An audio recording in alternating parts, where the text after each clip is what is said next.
you know, we can't do that in agenda review. You can try that when we open up your regular meeting. You can't do that in agenda review. Agenda review, we just go over the stuff. Okay. Okay. So move. We're gonna go ahead and adjourn. All right. You got to honor the public on your agenda. You gotta honor that. Well, we can make a motion to change the agenda and come to a conclusion now. Because we got to.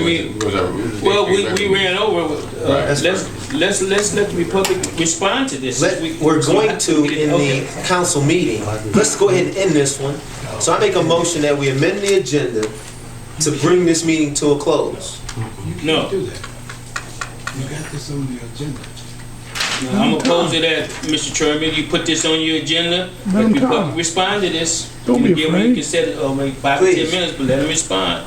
Don't be afraid. Remarks and requests of the public. 3 minutes apiece, please. Thank you.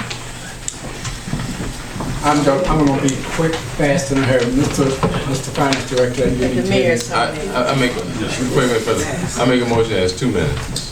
I second that motion. 2 minutes. In the interest of time, it's already. Yeah, we gotta get into the other meeting. No, we only got one thing on the agenda, so it ain't gonna hurt us. We always talk about the public coming to the committee meetings, the agenda review like a committee meeting. Give them the 3 or 4 minutes. You know, that way they have to hear it on the other side. Okay. Recognize the mayor. How are you today, sir? Please go right ahead. thank you. I'll be short and quick, fast, to the point. This same matter came before the commissioners.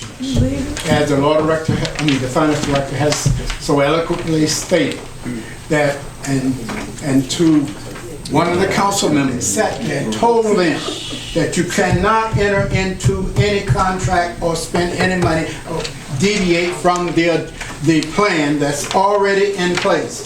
I don't know what it takes for some of us to fathom that. That is what it said. When you submit a plan, you have to follow that plan. You cannot deviate and do whatever you want to do. You no longer control the purse strings anymore. That commission control the purse strings in the city. What will be spent and what will not be spent and what you will spend it on in that plan. That's why you presented a plan and they approved that plan. And it was not in the plan at that time, was put in there, and you cannot bring something back and say, this is what we're going to do, unless you get the approval from the commissioners. And the commissioner told you unequivocally, emphatically, they would not approve it, and they didn't consider it. So you need to keep beating that dead horse, because it's not going nowhere. Kelvin, legacy communication, you really want to dump money into it. Something that we don't need. We need equipment. We need a mechanic. That's for our city. We cry about these truck holes, patch holes, one more truck won't hurt. I'm pretty sure Jack wouldn't want to go to jail for something illegal. I'm pretty sure you wouldn't want to go either, Mr. Council.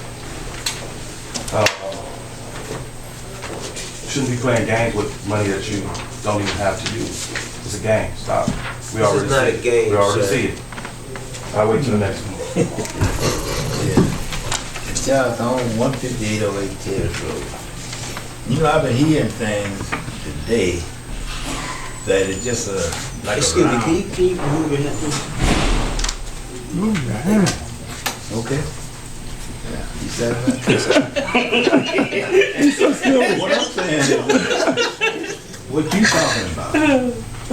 Why you gotta take his hat off? Very, very unintelligent as far as I'm concerned. Because Mr. Famberg entered into a contract directly with the mayor. Yes. And let him sue the mayor if he wants his money. Seems like somebody's afraid now, since Famberg, he orchestrated a recall on the mayor. So it seems like y'all want to pay him off. There you go. Get him off here. There you go. That's what I'm thinking. You understand? And you leave the crowd.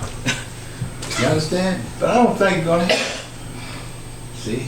Because I guess I know about backdoor deals and how people make deals behind everybody else.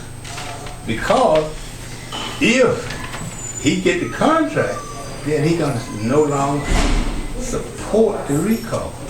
That's what I believe. You understand? Now, just like I was telling Mr. Johnson a few minutes ago, they talk about the debt of what they do and how it's breaking it down, whatever.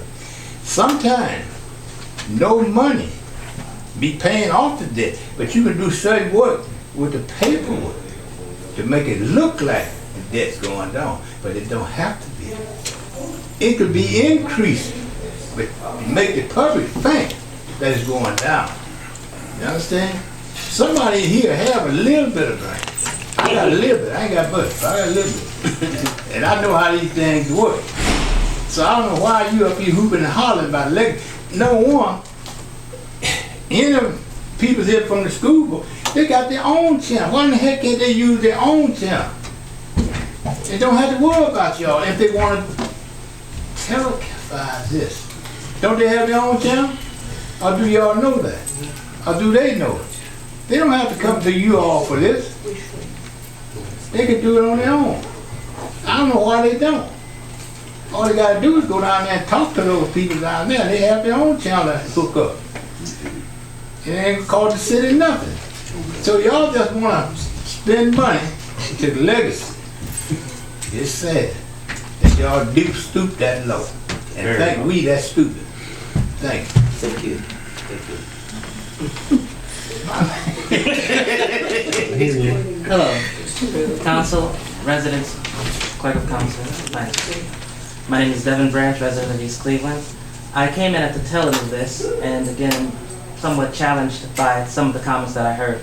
The insinuation that in any way, efforts to recall the mayor are linked to some attempt to get or steer a contract is completely untrue. Before there was a recall effort, we came in November of the previous year to members of council with the idea. This was a year ago. And one of the first people we spoke to was Councilwoman Thomas. Then we spoke to Vice President King and then the council as a whole. And the reason is that our city has no public access channel functioning at the moment. The rate that Legacy was requesting is less than a third of the rate the city was accustomed to paying, almost a fourth of that rate. It was less than half, it was half of the rate that the council approved to pay to a contractor under fiscal emergency with none of the capabilities of Legacy Communications, though that was never paid out. But they approved it, council approved it, to pay, I'm forgetting the man's name at the moment, Robinson, $20,000 for 6 months of non-professional services that didn't include running the channel, that only included filming the council meeting in council with no audio setup, nothing of that nature. Now we're talking about a $20,000 contract for managing the channel as well as covering the council meetings. That is a bargain, especially when one considers that the city owes the individual, the contractor, the company that is being contracted with, a significant amount of money. And one mentions, why not sue the mayor?